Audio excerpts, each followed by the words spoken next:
Hello my dear students. बच्चों, आज हमें करनी है एक्सरसाइज 13.2। ये इनवर्स प्रोपोर्शन के बेसिस पे है। इनवर्स प्रोपोर्शन क्या होता है कि अगर एक क्वांटिटी बढ़ती है तो दूसरी क्वांटिटी घटनी चाहिए, एक घटती है तो दूसरी बढ़नी चाहिए। तो ये सिचुएशन दे रखी है। ये कह रहा है कि इनमें से कौन कौन सी सिचुएशन जो है वो इनवर्स प्रोपोर्शन में सेट बैठती है। तो सबसे पहले देखिए, number of the workers on the job and the time to complete the job. तो हमें अच्छे से पता है, अगर वर्कर बढ़ा देंगे तो डेफिनेटली टाइम पे कंप्लीट हो जाएगा, या वर्कर कम कर देंगे तो टाइम ज्यादा लगेगा। तो आप फर्स्ट वाले में क्या लिखेंगे? मोर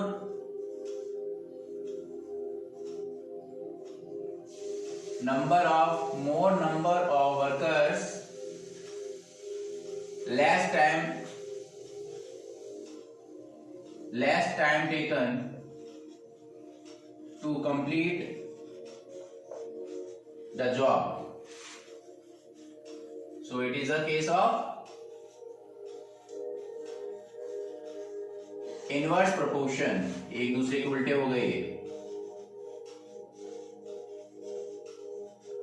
तो हमें देखते ही पता चलना चाहिए क्वेश्चन को कि कौन सा क्वेश्चन क्या कह रहा है। अब हम सेकंड क्वेश्चन की बात करते हैं। तो हमें सेकंड में बताना है, क्वेश्चन में जैसे लिखा हुआ है, time taken for a journey and the distance travel in a uniform speed. अच्छा, जितना ज्यादा टाइम लगेगा उतनी ज्यादा डिस्टेंस कवर होगी क्या? बिल्कुल लगेगी। तो आपसे ये कह रहा है कि क्या ये सेकंड केस जो है, द डिस्टेंस ट्रेवल, ठीक है, तो इसको देखते पता चलता है, the more time more distance will be covered, क्योंकि स्पीड यूनिफॉर्म करी हुई है, विल बी कवर्ड। सो दोनों के दोनों ही बढ़ रहे हैं, या दोनों कम होंगे तो दोनों कम होंगे। So it is a case of direct. ये डायरेक्ट का केस है, इनवर्स का नहीं है। नंबर थर्ड, ठीक है, area of a cultivative land and a crop harvested. तो आपसे ये थर्ड केस में पूछ रहा है कि क्या होगा, मोर एरिया, जितनी ज्यादा होगा उतना ही उसका एरिया हार्वेस्ट होगा डेफिनेटली। तो more area then more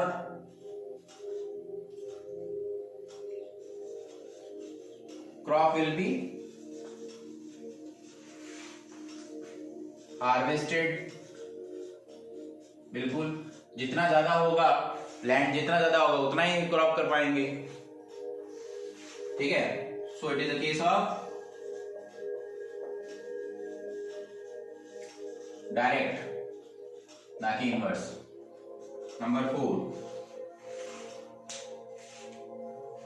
time taken for a fix journey and the speed of the vehicle.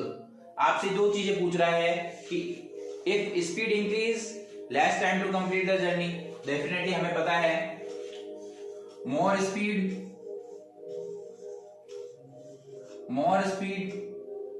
less time will be taken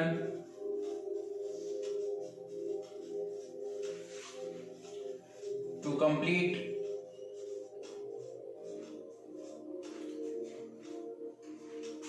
the journey, क्योंकि वो जगह तो फिक्स है। तो ये क्या हो गया, डायरेक्ट का केस है, ठीक है। इसी तरह से हम आगे वाला भी कर लेते हैं। सो it is the case of direct. ये डायरेक्ट का केस हो गया, सॉरी इनवर्स का केस हो गया। एक बढ़ रहा है, एक घट रहा है। लास्ट पार्ट की हम बात करते हैं। लास्ट पार्ट में आपको दिया हुआ है, ठीक है, the population of a country and the area of the land पर पर्सन। देखिए, लैंड तो फिक्स है, तो the more population than less land will be for the पर पर्सन। देखिए, सिंपल सा एग्जांपल है, 10 चॉकलेट थी, पहले एक को एक चॉकलेट मिल रही। पहले 2 जने थे तो डेफिनेटली उनको 5-5 मिल रही थी। अब 5 जने हो जाएंगे तो डेफिनेटली सबको 2-2 ही मिलेगी। सेम चीज यहां पे भी लागू होती है। More population,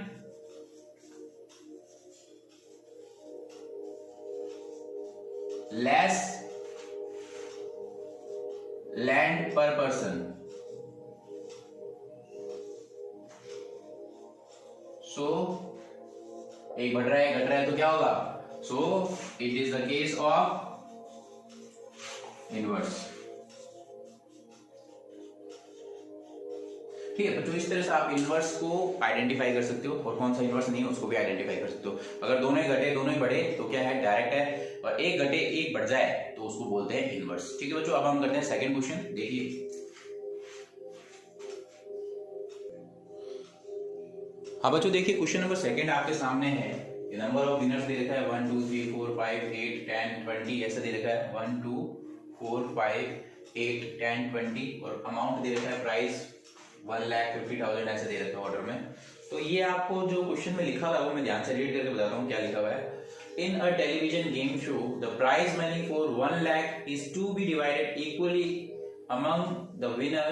complete the following table and find whether the prize money is given to an individual winner is directly or inversely proportional to the number of winner। तो हमें ये चेक करना है, तो हम क्या करके चलेंगे। देखिए हमें पता है कि अगर मैंने आप लोगों को स्टार्ट के अंदर भी बताया था कि अगर दोनों क्वांटिटी का प्रोडक्ट जो है वो बाकी की दो क्वांटिटी का प्रोडक्ट के इक्वल आता है तो डेफिनेटली ये सही होता है। तो सिंस अगर हम इनको चेक करें, सिंस अगर मैं इसको नाम दे दूं x1, ये y1, ये x2, ये y2, अगर मैं देखूं since here x1 y1 is equal to x2 y2 है, चेक करके देख लीजिए 1 इंटू 1 लाख 2 इंटू 50,000 तो डेफिनेटली ये 1 लाख बराबर आ गया दोनों तरफ देखिए। सो इट इज अ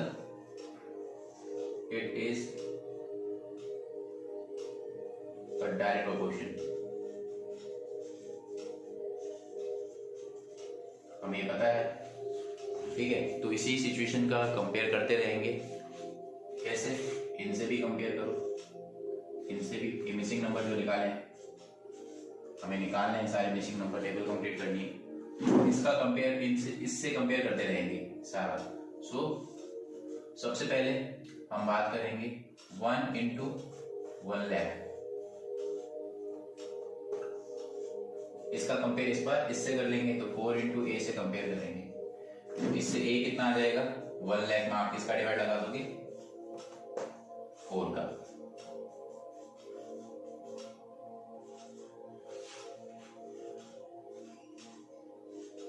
₹25,000 ये आपकी ए की वैल्यू होगी 25,000 रुपए।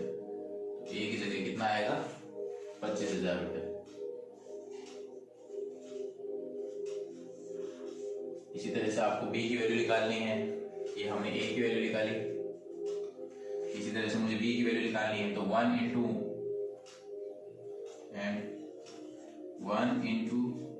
1 लाख जो है इक्वल होगा 5 इंटू बी के। इससे भी कंपेयर कर लो, इतना था तो B is equal to 1 lakh के डिवाइड में कौन आएगा 5, ठीक है। तो बी की जो वैल्यू आएगी वो 20,000 आ जाएगी। यहाँ पर 20,000 आ जाएगी बी की वैल्यू। ये हमने बी भी निकाल दिया, टेबल कंप्लीट करनी है हमें। इसी तरह से सी निकाल लो, इसी तरह से डी निकाल लो, सारी वैल्यूज निकल जाएगी। तो 1 इंटू 1 लाख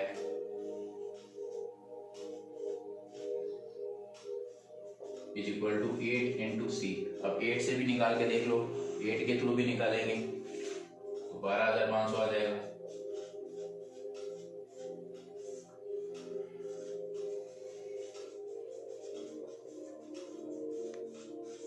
ये आ जाएगा अमाउंट 12,500। इस तरह से आप निकालते जाओ। इसी तरह से डी की वैल्यू निकाल लीजिए तो 1 into 1 lakh is equal to 10 into D. तो इससे डी की वैल्यू निकालोगे तो एक जीरो कम हो जाएगा, 10,000 हो जाएगा। 10,000 रुपये।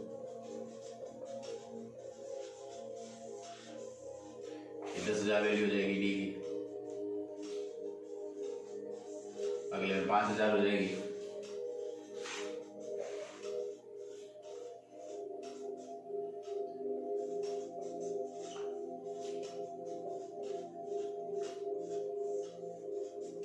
₹5,000 हो जाएगी। यहाँ पर ई की वैल्यू जो है वो कितनी आ जाएगी, ₹5,000 आ जाएगी। तो बच्चों इस तरह से आप ये टेबल कंप्लीट कर सकते हो। हमने चेक करके देखा, ठीक है, तो इससे मैं डायरेक्टली निकल गया। ठीक है, अब हम करते हैं next question. Next third question देखिए।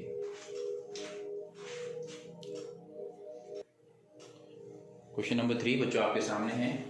तो इसके अंदर आपको क्वेश्चन में क्या लिखा हुआ है ध्यान से रीड करिए। पहले क्वेश्चन में लिखा हुआ है Rahman is making a wheel using spokes. ठीक है, तो बीच में ताड़ियां जो नजर आ रही है, रिप्स नजर आ रही है इस टाइप में।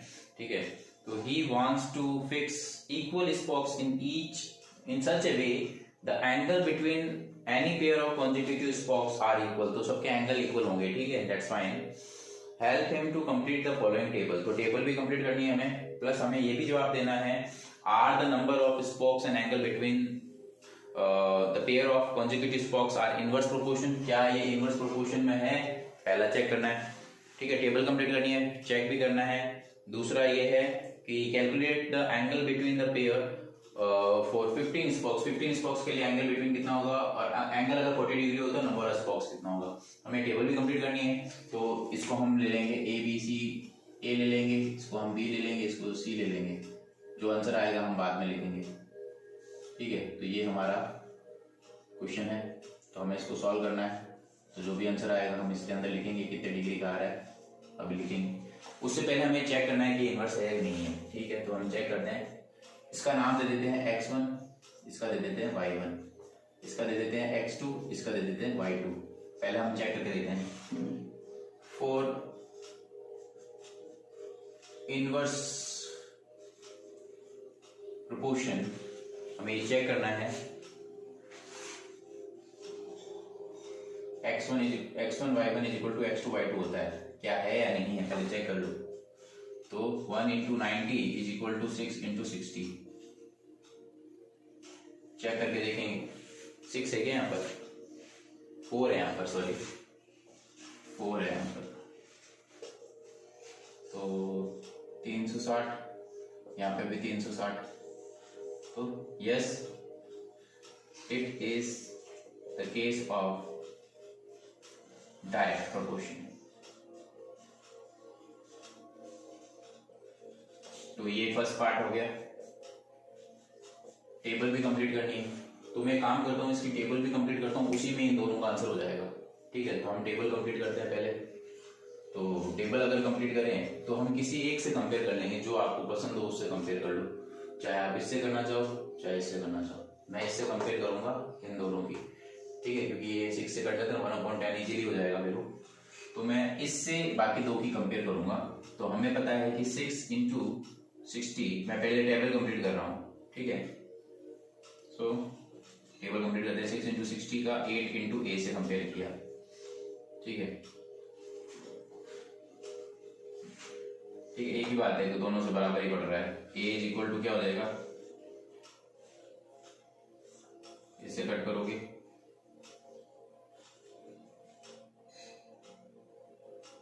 45 डिग्री, तो a 45 डिग्री आएगा। इसी तरह से b से कंपेयर करोगे,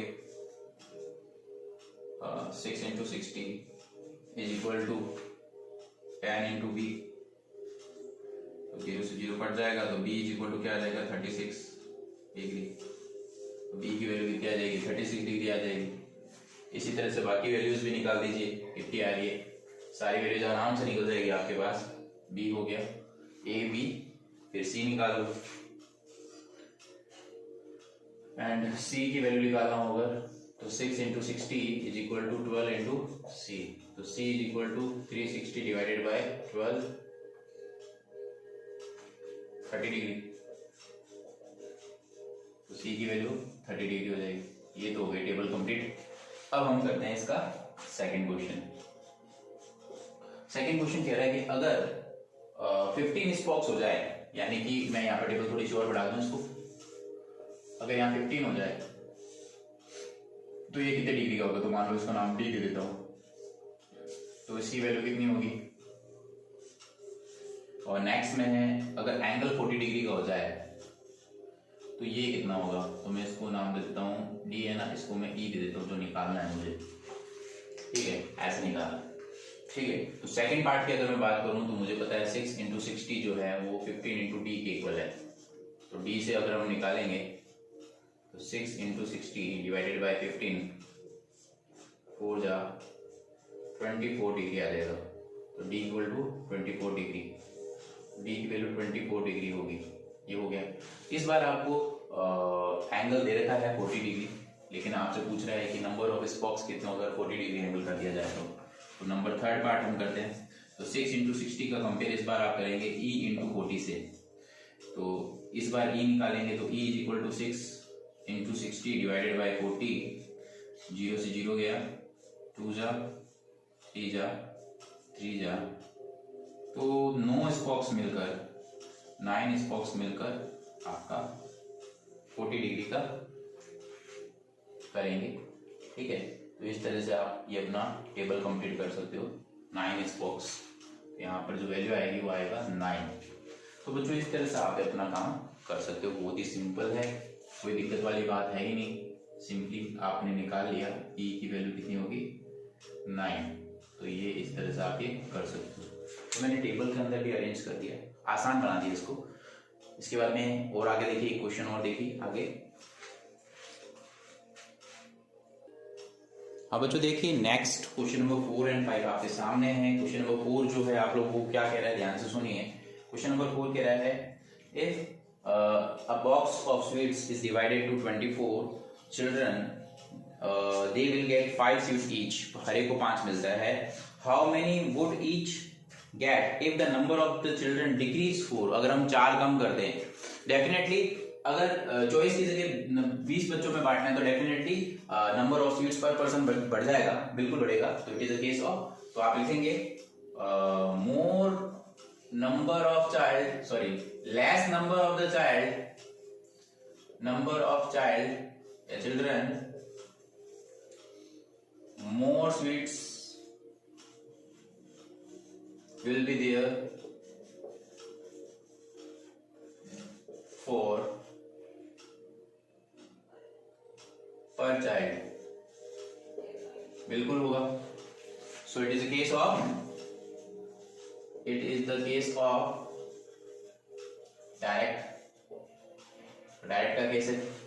इसी तरह से इसको भी पकड़ो, ये क्या कह रहा है नेक्स्ट क्वेश्चन में, question number, a farmer is enough food to 20 animals in his cattle for 6 days. How long would the food last for the 10 more animals in his cattle? तो डेफिनेटली हमें पता है कि 10 ज्यादा हो जाएंगे, 30 हो जाएंगे, तो more animals less, जितने ज्यादा एनिमल बढ़ेंगे डेफिनेटली वो कम टाइम के लिए चलेगा, ठीक है। Less number of days for the food, so it is a case of,